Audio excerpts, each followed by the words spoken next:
Welcome back everyone to Practice English episode 3 part 3. We're going to talk about a sad story about love and murder that happened in the world, mostly in the United States, and we're going to talk about point or tragic story listed on number 6.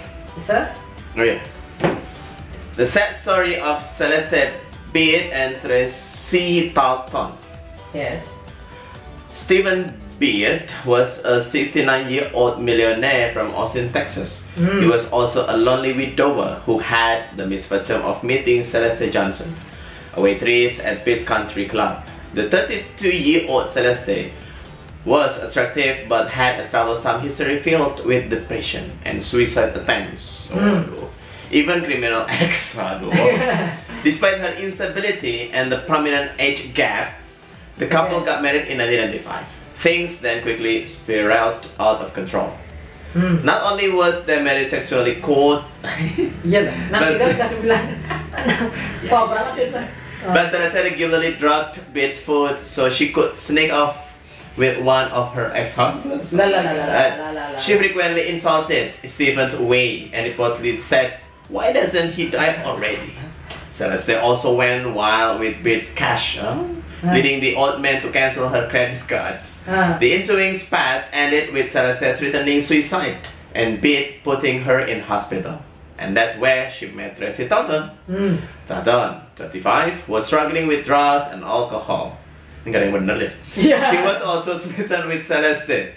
Just a few days after they met, Talton started sending Celeste long love letters, and the two soon started a relationship. Talton, Celeste. Okay. The affair continued long after their hospital stay, and Celeste's daughters caught them having sex in Beat's home on several occasions. But while Tracy was really in love, Celeste was playing a deadly game, one that would involve Talton, Beat, and a shotgun.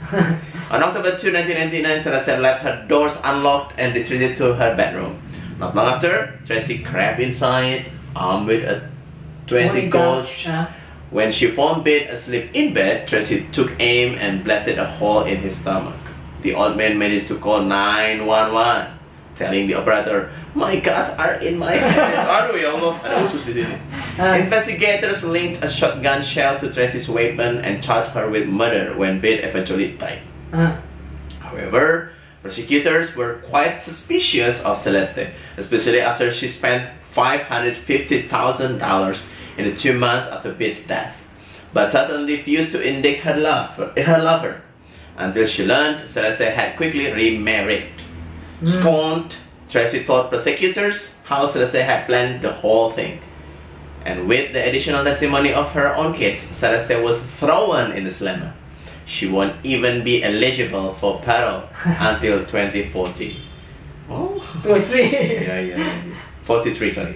As for Tracy, she was released in August 2011 and will hopefully avoid shooting anymore millionaires.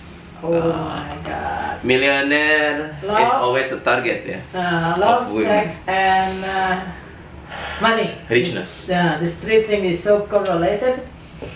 And what kind of, say, protection protocol I should build? Say I will get maybe unmarried but rich in the old day. What kind of protection or barrier I should put in front of my face when attractive girl approaching me? Is it any maybe procedure or test before? Yes, you are the right girl that maybe can inherit my fortune. Legacy. Should I? What kind of protocol? If I on the position of this old man who have rich and fortune, how do I protect myself so that there is no bad girl like this who pretending to be cute and sweet, but one day she tend to be a cheater, something like that? Yeah. Because woman is so smart, hiding their feelings. They look like loving us, but at the behind our heads, she has a different story. Yeah, she just take advantage of us. So how can we spot that out? Or maybe we just stupid on that. This is very difficult, yeah, when we have good apa itu namanya, good life, or we're so rich. So when someone tries to approach us to came to our life, it is hard to see that this woman is really wanting us or wanting our money. Sincere, truthfully. Yeah. Benar-benar apa? Iya. She targets us or she targets our richness. Yeah.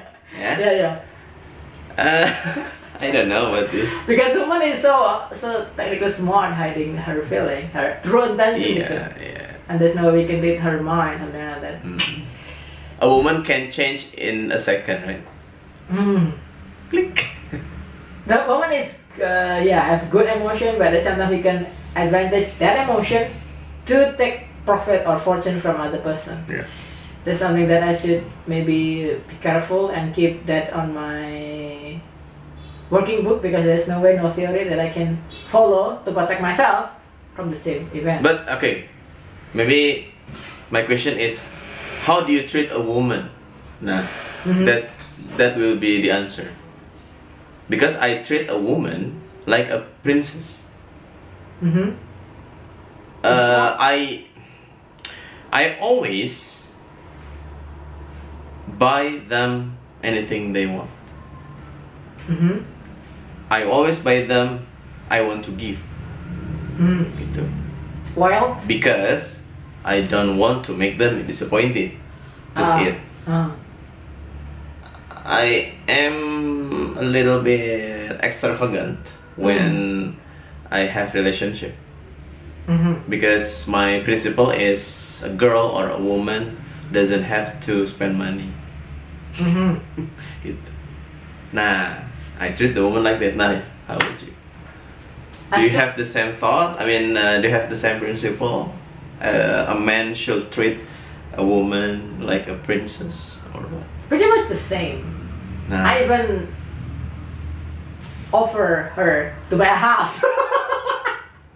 But of course, because of my reckless of my strategy to get her attention, I mean, that's not even to get her love or something. Just to get her attention, I'm ready to buy her a house. Exaggerating, yeah. That's why at the end of the day, she married with someone else. So I really draw my money. I use the money to build this studio.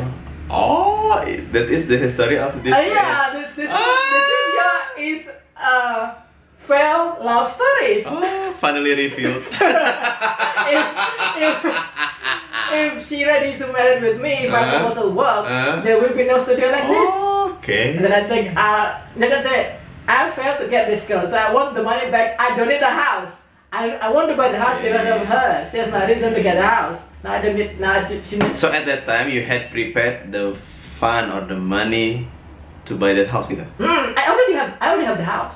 Oh, yeah. I have more than like 50 million plus in my bank account, and then people masukun offer me a house, and I bought it to get her attention. Where is it? Yang far itu perumahan Saren masukun. Yeah, where is it? Where is the location? I don't know. I forgot about the location because. Sorry, you have. That's a problem with the developer. So developers is not. I think this is. I think maybe good signal because the developer is not trustworthy now. Okay. So I want my money back. Oh. Because that don't. Yeah. Oh, so you just gave the down payment? Yeah, down payment. I already made commitment. If I get her, I mean I will continue to building the house. But after the developer is too late building the house, so there is no commitment that. So she married with someone else. That's another motivation for me. Sorry, how do you know? How do you know she got married? She already got married. I mean. Yeah, how do you know? In her Instagram. She already invited me because I think when I know. She gave you her wedding invitation? No. Before I knew her, she already engaged. But that person is too late to ask her to approach to another level. Jadi, udah dilamar tapi nggak buru-buru Nggak, Kemudian she invited me to meet her parents di apa namanya mau Ciamplas apa? Ciwok. Ini aku ada orang tuaku di sini, coba kesini dong. Itu I do not read her signal.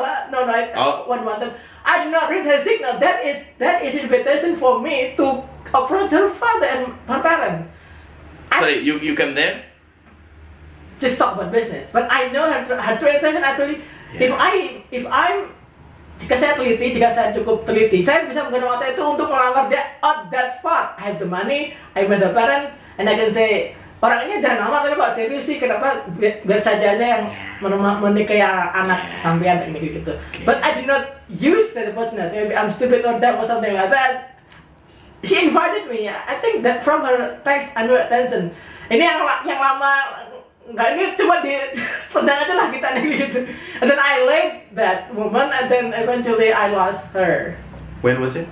I think 2-3 years ago. And but the story finished, and I learned one thing that I think the good thing is that's what my type of caring or loving style when I interact with someone else. And you knew her from? From meeting here, I think something like that. Made around something student. But it was over. I don't want to rewind that kind of miserable and stupid That's okay. memory. So. Everyone has love background story. Yeah, that's it is one of his. Yeah, and luckily it's not ended up in tragedy. That's one thing that I should remember. Did you regret? Do you regret or not? I think there is no way I can, because after I learn more. It could be because I'm not ready for that commitment of marriage. Because so if you went to marry her, I think it would not be okay. I think it would be maybe 1 or 3 months of happiness, and then after that, my ego my selfishness will return. Okay. Because because I love my business. And I put my business number one. If I'm married, I think maybe according to man I'm too late. But if I do that, I think it's either way I sacrifice her or I sacrifice my business. There is no. You had to choose one, right? Yeah. If I'm married, as a priority. Maybe my business will not the priority, and I think my project will be abandoned. The program will be abandoned because I do not. Technically, after I'm married, I do not need to I don't need to be here. I can be, my career allow me to be everywhere and anywhere. I do not need to hire someone to keep my projects going, to make money. I can be anywhere. So if I married her with her, I think this project will be abandoned. Because I think the good thing is, thanks with that failed plan, I can continue these projects and then doing a failed testing 1 to 2 projects, and then dari jalan rezekinya aman, alif ayu. I think that's the good thing itu. Hopefully this will be true good things, because I think sacrifice blessing in disguise. I think I have to sacrifice 1% for 5 or 6% rezeki gitu. I think I try to accept, maybe I try to accept that as the blessing, not blessing for me. I think that could be the blessing for other person, sacrificing this one lady for 6 or 7%. I don't know. Maybe if I'm married, maybe that moment will understand that I shouldn't have to abandon the projects. I don't know. Maybe this person is going to overtake all my attention and all my. And you cannot focus. Maybe she will influence. Ngapain sih pekerjaan yang bakal ini lah, ada anakmu, ada inyumu, ada rumah, mending beli baru rumah daripada project yang belum tentu untungnya. I don't know. Kalau udah kena anak, udah kena rumah, kan kita fokus ke situ kan. I think that will be. Dan I think I'm not ready for that kind of lifestyle. Mikirin susu, mikirin rumah, mikirin listrik. Maybe I'm not ready for that. I'm old, but I'm not ready for that consequences. Ketika adikku kan misalkan jalan gitu, dan anaknya nangis itu, aku stres dan marah-marah. Aku nih marah-marah gitu, kayak, oh nggak, saya punya anak, berat amat sih punya anak gitu, nangis-nangis dan sebagainya. Itu kayak, I'm really not, aku kayak dalam rasaku, ya Tuhan, saya nggak ready dengan pengalaman punya anak nangis-nangis setiap dan justru so hectic, emosional, aku emosional gitu, kayak marah-marah nggak jelas, padahal nggak ada hubungan sama aku marah nggak jelas. Ada nangis itu sama orang nggak jelas gitu. I don't know, maybe I'm not ready. I don't know, maybe I need to learn more. That's from from my perspective gitu. And I don't know this is wrong, right or wrong. Yeah. I got another story now. Good lesson for you, yeah. Yeah, good. It's confession story. The mother of Greg Smart, number 5. Pamela Smart wasn't happy when her husband Greg chopped off his wild hair, gave up his bad boy image, and became an insurance salesman. She was even less thrilled when weeks before their first anniversary, Greg admitted he'd cheated on her. Angry, Pamela did what any reasonable 22-year-old teacher would do. She manipulated her 15-year-old lover into murdering her husband. The teenager was Billy Flynn, a student at Winner-Shonett High School in Hampton, New Hampshire. Smart was the school's media services director, and Flynn spent his free time helping her create educational videos. Flynn learned quite a bit from his teacher, and after an evening watching the erotic drama 9/11 Weeks, the two had sex in Pamela's condo. From then on, Smart had Flynn wrapped around her finger, and several rendezvous later, she laid down an ultimatum: get rid of Greg or their relationship was over. Convinced Greg was abusing Pamela, Flynn agreed to do the dirty deed, asking two buddies to help out. With Smart coaching, the trio decided to make their execution look like a burglary gone wrong. On May 1, 1990, Smart left the back door on her condo unlocked, and Flynn and his friend Randall sneaked inside while the third accomplice waited with the getaway car. When Greg came home from work, the teens wrestled him to the ground and put a bullet in his skull. However, Smart's scheme crumbled pretty quickly. Detective felt Smart was too apathetic about her husband's death and noticed that she casually tramped back and forth over the bloodstain in her living room. The suspicions were confirmed when they wired Smart's best friend Cecilia Price, age 15, with a microphone. The mic caught Pamela implicating herself, and the high school teacher was charged with murder. Thanks to the tips and Flynn's testimony, Pamela Smart got life without parole. As for the teen, they were sentenced to 20 years to life. Another sad story of love gone mad. It's pretty sad. And the cool thing is, apparently our old grandmother, fathers do not really obsess, or we don't really heard this kind of story. Yeah, we were lucky lah. We are lucky. Yeah, maybe people out there had grandparents who were like this. Padahal many of them itu dinikahi pasar kan? Iya. Maybe nikah paksa itu not that bad.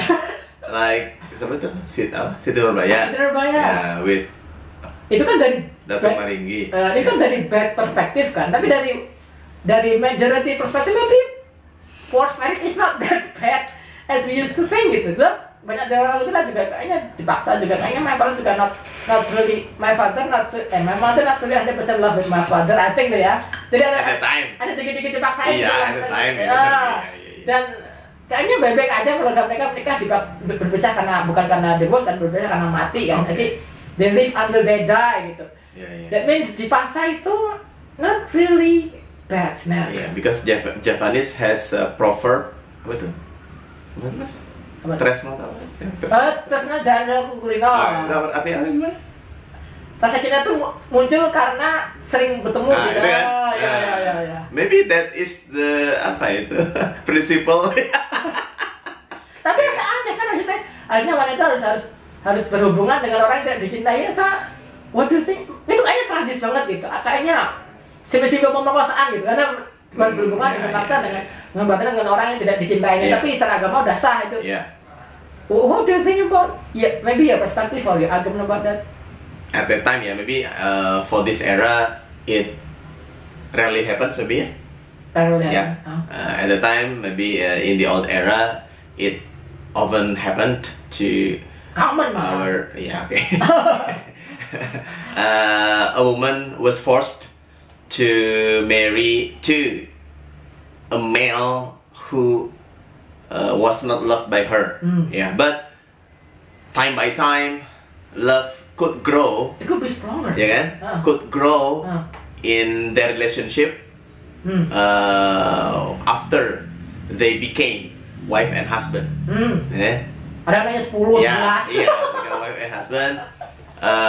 Maybe at first the wife or the woman didn't feel the love at all. But every single day they met, they had relation, they had what's that? Conversation. So so the feeling of love could grow by itself without realizing. Yeah. Dia pendengar edukasinya low, pendidikan rendah, hidup miskin. Tapi anak bisa banyak, terpaksa anak banyak hanya bahagia gitu. Tinggal di kampung. Dan anaknya ada yang jadi orang besar kan, banyak kan dari anak-anak itu kan merantau. Iya, jadi orang besar gitu. Tapi dulu ada dia itu udah produk pernikahan paksa. Iya, or yang marriage ya. Yang marriage. Iya, because our grandparents or great grandparents they got married at the age of 15, at the age of 14, ya kan? Kan gak dia gitu, udah muda, dipaksa, miskin. Tapi kok jadi bagus gitu akhirnya gitu. Pikiran masih anak-anak. Iya. Ya kan? Childish kan? Childish ya. Iya. Tapi anehnya after punya anak banyak, anak-anaknya banyak yang jadi ada yang sengsara, tapi juga banyak juga yang jadi sukses kan. Jadi what is the wrong with maybe our concept about cinta itu harus cinta dulu itu kayaknya aku malah ragu-ragu deh karena justru kan profesor sekarang banyak orang-orang kayak sekarang atau profesor atau itu adalah produk dari orang tua yang dipaksa menikah muda, dulunya sengsara, tapi dia bisa jadi profesor. Tapi setelah jadi dia profesor, dia punya anaknya jadi pernikahannya cerai, udah nikah, padahal dia nikah dengan cinta, dengan resepsi yang mewah dan sebagainya, tapi nggak bahagia, anaknya terlibat drugs. That's kind of weird. Itu udah kota padahal pendidikan tinggi, tapi why ada sisi yang I don't know, but this yang serba susah tapi hanya bahagia, yang bahagia tapi nggak susah. How about the environment mungkin ya? I think ya. Just cross on my mind. Maybe the environment affected the relationship or affected the mindset of them. When they were living in poverty, when they were living in poorness, they tried hard to think, to live the next day, to survive, what to eat today, tomorrow, the day after, right? Nah, so they struggled harder than us today in the city because we are too easy to get anything, right? Now, technically, is it right? Yeah. Maybe you feel that. But at that time, our our ancestors lah ya, in 1940, 50, after Independence Day of Indonesia, after the war with the Dutch, right? They were in big struggle to survive in the village with many children.